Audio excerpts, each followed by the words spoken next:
નમસ્કાર. દિવસભરના તાજા સમાચારોમાં તમારું સ્વાગત છે. તમારી સાથે હું છું પિનલગીરી ગોસ્વામી.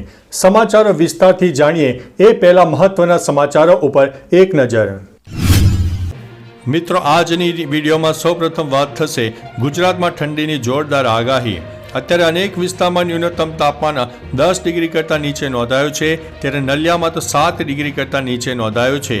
આગામી દિવસોમાં હજુ પણ ઠંડીનો જોર યથાવત રહેશે. Back to back western disturbance સક્રિય થવાને કારણે 31 ડિસેમ્બર સુધી તો ચોક્કસથી ગુજરાતમાં આવો ને આવો ઠંડીનો માહોલ યથાવત રહેશે. બીજી તરફ બંગાળની ખાડી અને અરબી સમુદ્ર સક્રિય થતાં દક્ષિણ ભારત અને પૂર્વ ભારતના અનેક ભાગોમાં છૂટોછવાયો વરસાદ થઈ શકે છે. મિત્રો, અન્ય મહત્વના સમાચારની વાત કરીએ તો ઇલેક્ટ્રિક વાહનોના ક્ષેત્રમાં 5 કરોડ નોકરીઓનું સર્જન થશે. કેન્દ્રીય મંત્રી નીતિન ગડકરીએ ગુરુવારે કહ્યું હતું કે દેશના ઇવી સેક્ટરમાં 2023 સુધીમાં લગભગ 5 કરોડ નોકરીઓનું સર્જન થશે. ગડકરીએ જણાવ્યું હતું કે 2030 સુધીમાં ભારતીય ઇલેક્ટ્રિક વાહનોનું બજાર 20 લાખ કરોડ રૂપિયા સુધી પહોંચવાની સંભાવના છે. પીટીઆઈ મુજબ કેન્દ્રીય મંત્રીએ એમ પણ કહ્યું હતું કે 2030 સુધીમાં ઇલેક્ટ્રિક વ્હીકલ ફાઇનાન્સ માર્કેટનું કદ 4 લાખ કરોડ રૂપિયાની આસપાસ રહેનારું છે. મિત્રો, અન્ય મહત્વના સમાચારની વાત કરીએ તો 21,000નું એક ઈંડું. એવું તે શું ખાસ છે આ ઈંડામાં? લંડનમાં એક ઈંડાની 200 પાઉન્ડ એટલે કે લગભગ 21,000 રૂપિયામાં હરાજી થઈ. તમને થશે કે એવું તે શું છે આ ઈંડામાં કે 21,000 રૂપિયાનું ઈંડું વેચાયું? આ દુર્લભ ઈંડું સંપૂર્ણપણે ગોળ હતું. લગભગ અબજ ઈંડામાં એકાદ ઈંડું આવી રીતે સંપૂર્ણ ગોળ નીકળે છે. સ્કોટલેન્ડના આયર શહેરમાં એક મહિલાને તેને ખરીદ્યું છે, બાદમાં તેને ચેરિટી માટે દાન કરી દીધું છે. મિત્રો, અન્ય મહત્વના સમાચારની વાત કરીએ તો સુનિતા વિલિયમ્સની વાપસી હજુ મોડું થશે.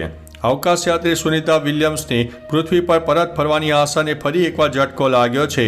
નાસાએ કહ્યું છે કે બંને અવકાશયાત્રીઓ સ્પેસ સ્ટેશનથી પૃથ્વી પર પાછા ફરવા માટે લાંબો સમય રાહ જોવી પડશે. નાસા અને સ્પેસ એક્સ ફેબ્રુઆરીમાં ક્રૂ 10 મિશન લોન્ચ કરવાના હતા, જેમાં હવે વિલંબ થશે કારણ કે આ મિશન માટે નવા ડ્રેગન સ્પેસક્રાફ્ટ બનાવવાનું કામ ચાલી રહ્યું છે. મિત્રો, અન્ય મહત્વના સમાચારની વાત કરીએ તો આ 3 કલાકમાં હાર્ટ એટેકનું સૌથી વધુ જોખમ. શિયાળાની ઋતુમાં હાર્ટ અને બ્રેન સ્ટ્રોકનો સૌથી સક્રિય સમય રાત્રે 3 થી સવારના 6 સુધીનો હોય છે. ખાસ કરીને જો તમે જણાવેલા સમય દરમિયાન વોશરૂમ જવા માટે ઉછો છો તો રાત્રે રજાઈ અને ધાબળામાંથી બહાર નીકળો છો ત્યારે એકદમ ઊભા ન થાઓ, કારણ કે ઠંડીની ઋતુમાં લોહી ઘટ્ટ બની જાય છે અને એકદમ ઊભા થવાથી ઘણીવાર લોહી હૃદય અને મગજ સુધી પહોંચી શકતું નથી. મિત્રો, અન્ય મહત્વના સમાચારની વાત કરીએ તો મંદિર મસ્જિદ વિવાદ પર ભાગવતનું મોટું નિવેદન. આરએસએસના વડા મોહન ભાગવતે દેશમાં સદભાવનાની હિમાયત કરી છે. મંદિર મસ્જિદને લઈને શરૂ થયેલા નવા વિવાદો પર નારાજગી વ્યક્ત કરી છે. તાજેતરના વિવાદો પર પોતાનો અભિપ્રાય વ્યક્ત કરતા તેમણે કહ્યું છે કે અયોધ્યામાં રામ મંદિરના નિર્માણ પછી કેટલાક લોકો એવું વિચારે છે કે આવા વિવાદો ઊભા કરીએ તેઓ હિન્દુઓના નેતા બની જશે. દરરોજ એક નવો વિવાદ થાય છે જે ન ચલાવી લેવાય. મિત્રો, અન્ય મહત્વના સમાચારની વાત કરીએ તો વન નેશન વન ઇલેક્શન જેપીસીમાં 29 સભ્યો. One nation one election bill પર વિચારણા માટે રચાયેલી સંયુક્ત સંસદીય સમિતિમાં હવે 39 સભ્યો હશે, જેમાં લોકસભાના 27 અને રાજ્યસભાના 12 સભ્યોનો સમાવેશ થાય છે. લોકસભાના સાંસદ ભર્તુહરી મહતાબે જેપીસીના અધ્યક્ષ બનાવવામાં આવ્યા છે. કેટલાક પક્ષોના વાદાઓ બાદ સંસદીય બાબતોના રાજ્યમંત્રી અર્જુન રામ મેઘવાલે જેપીસીમાં સભ્યોની સંખ્યામાં વધારો કર્યો હતો. અગાઉ તેમાં 31 સભ્યો હતા. મિત્રો, અન્ય મહત્વના સમાચારની વાત કરીએ તો બુમરાહનો સામનો ખરાબ સપના જેવો. ભૂતપૂર્વ ઓસ્ટ્રેલિયન બેટ્સમેન અને કોચ જસ્ટિન લેંગરે બુમરાહની સરખામણી વસીમ અકરમ સાથે કરી હતી. તેમણે કહ્યું છે કે ભારતીય ફાસ્ટ બોલર બુમરાહનો સામનો કરવો બેટ્સમેન માટે દુઃસ્વપ્ન સમાન છે. મને તેમનો સામનો કરવો બિલકુલ પસંદ નથી. તે વસીમ અકરમ જેવો છે. મારા માટે તે જમણા હાથનો વસીમ અકરમ છે અને જ્યારે પણ મને પૂછવામાં આવે છે કે તમે અત્યાર સુધી રમ્યા હોય તેમાંથી શ્રેષ્ઠ બોલર કોણ છે તો હું કહું છું કે વસીમ અકરમ. મિત્રો, અન્ય મહત્વના સમાચારની વાત કરીએ તો અદાણી ફરી મુશ્કેલીમાં, હવે આ દેશનો આરોપ. અમેરિકા બાદ વધુ એક દેશે ગૌતમ અદાણીની કંપની પર ગંભીર આરોપ લગાવ્યા છે. બાંગ્લાદેશની સરકારે ભારતીય અદાણી પર પાવર પર અબજો ડોલરના પાવર એગ્રીમેન્ટના ઉલ્લંઘનનો આરોપ મૂક્યો છે. એક મીડિયાના રિપોર્ટ પ્રમાણે આ કરાર હેઠળ જે પાવર પ્લાન્ટમાં ડીલ કરવામાં આવી છે તેને ભારત સરકાર તરફથી ટેક્સ બેનિફિટ ટેક્સમાં રાહત મળી રહ્યો છે. અદાણી પાવર આ લાભ બાંગ્લાદેશને ટ્રાન્સફર નથી કરી રહી. મિત્રો, અન્ય મહત્વના સમાચારની વાત કરીએ તો ગોપી વહુ મા બની દીકરાને જન્મ આપ્યો છે.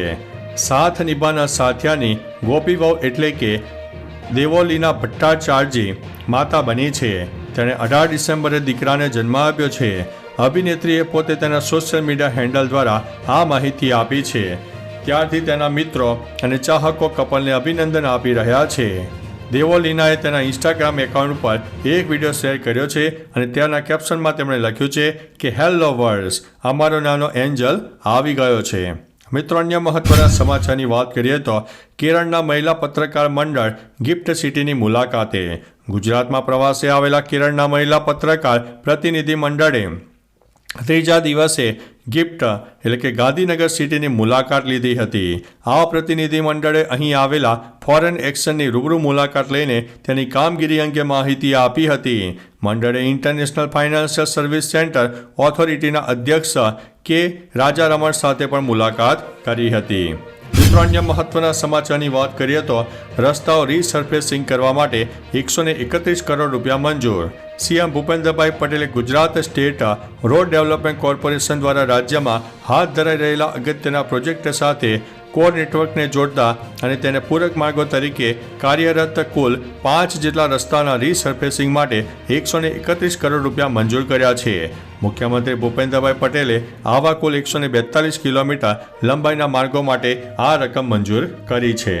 મિત્રો, અન્ય મહત્વના સમાચારની વાત કરીએ તો ભીષણ બ્લાસ્ટ, પેટ્રોલ પંપમાં આગ, અનેક વસ્તુઓ બળી ગઈ છે. રાજસ્થાનના જયપુરમાં સવારે કેમિકલ ભરેલા ટેન્કરમાં બ્લાસ્ટ થયો.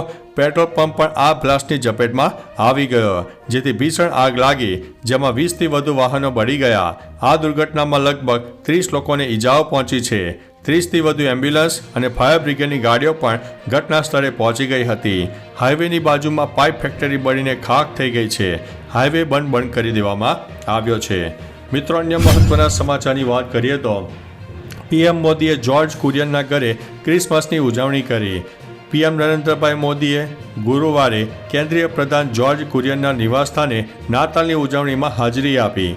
પીએમ મોદીએ સોશિયલ મીડિયા પર કહ્યું કે કેન્દ્રીય મંત્રી જ્યોર્જ કુરિયનના ઘરે ક્રિસમસની ઉજવણીમાં હાજરી આપી. આ સાથે જ વડાપ્રધાને ખ્રિસ્તી સમુદાયના અગ્રણી સભ્યો સાથે પણ વાતચીત કરી હતી.